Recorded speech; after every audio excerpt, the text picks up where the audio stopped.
हर हर महादेव। प्रिय शिव भक्तों, आपको मेरा नमस्कार है।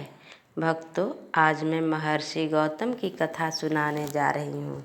जैसे शिव गुरु ने महर्षि गौतम का दुख दूर किया और महर्षि गौतम को दर्शन दिए, वैसे ही महादेव सभी शिव कथा सुनने वाले भक्तों के सभी दुख दूर करें और महादेव सबको दर्शन दें।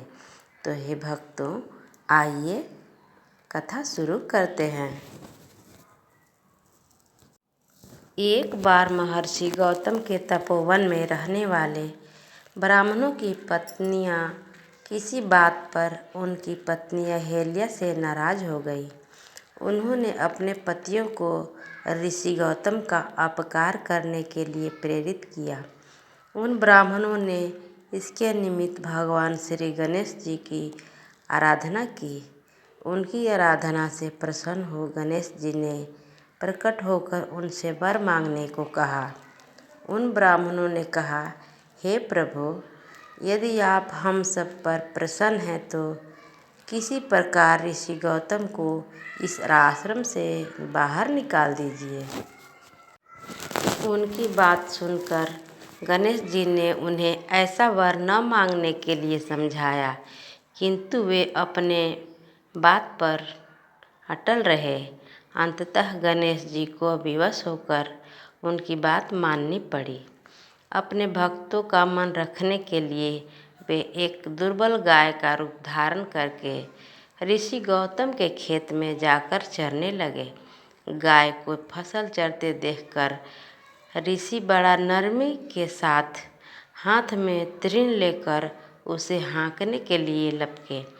उन तृणों का स्पर्श होते ही वह गाय वहीं गिरकर मर गई। अब तो बड़ा हाहाकार मचा। सारे ब्राह्मण एकत्र हो गो हत्यारा कहकर ऋषि गौतम की भूरी भूरी भर्त्सना करने लगे। ऋषि गौतम इस घटना से बहुत आश्चर्यचकित हुए और दुखी हुए। अब उन सारे ब्राह्मणों ने उनसे कहा कि तुम्हें यह आश्रम छोड़कर अन्यत्र दूर चले जाना चाहिए। गो हत्यारे के निकट रहने से हमें भी पाप लगेगा। विवश होकर ऋषि गौतम अपनी पत्नी अहेल्या के साथ वहाँ से एक कुछ दूर जाकर रहने लगे, किंतु उन ब्राह्मणों ने वहाँ भी उनका रहना दूभर कर दिया। वे कहने लगे, गो हत्या के कारण तुम्हें अब वेद पाठ और यज्ञादि के कार्य करने का कोई अधिकार नहीं रह गया है। अत्यंत कातर भाव से ऋषि गौतम ने उन ब्राह्मणों से प्रार्थना की कि आप लोग मेरे प्रायश्चित और उद्धार का कोई उपाय बतावें।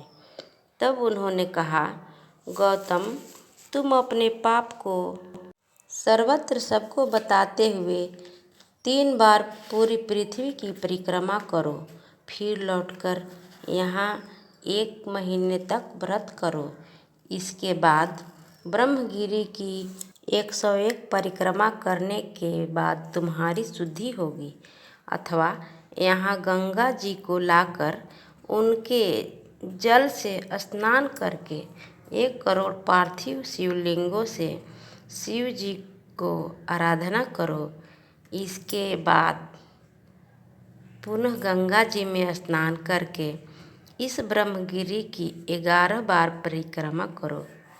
फिर 100 घरों के पवित्र जल से पार्थिव शिवलिंग को स्नान कराने से तुम्हारा उद्धार होगा। ब्राह्मणों के कथनानुसार महर्षि गौतम ने वे सारे कृत्य पूरे करके पत्नी के साथ पूर्णतः तल्लीन होकर भगवान शिव की आराधना करने लगे। इससे प्रसन्न हो भगवान शिव ने प्रकट होकर उनसे वर मांगने को कहा। महर्षि गौतम ने उनसे कहा, भगवान, मैं यह चाहता हूँ कि आप मुझे गोहत्या के पाप से मुक्त कर दें। भगवान शिव ने कहा, गौतम, तुम सदैव सर्वथा निष्पाप हो। गो हत्या तुम्हें छलपूर्वक लगाई गई थी। छलपूर्वक ऐसा करने वाले तुम्हारे आश्रम के ब्राह्मणों को मैं दंड देना चाहता हूँ। गौतम ने कहा, प्रभु, उन्हीं के निमित्त से तो मुझे आपका दर्शन प्राप्त हुआ है। अब उन्हें मेरा परम हित समझकर उन पर आप क्रोध न करें।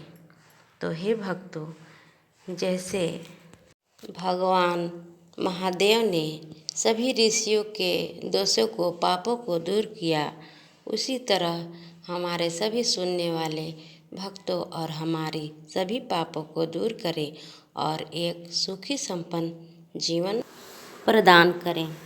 तो प्रेम से बोलिए हर हर महादेव, नमः शिवाय।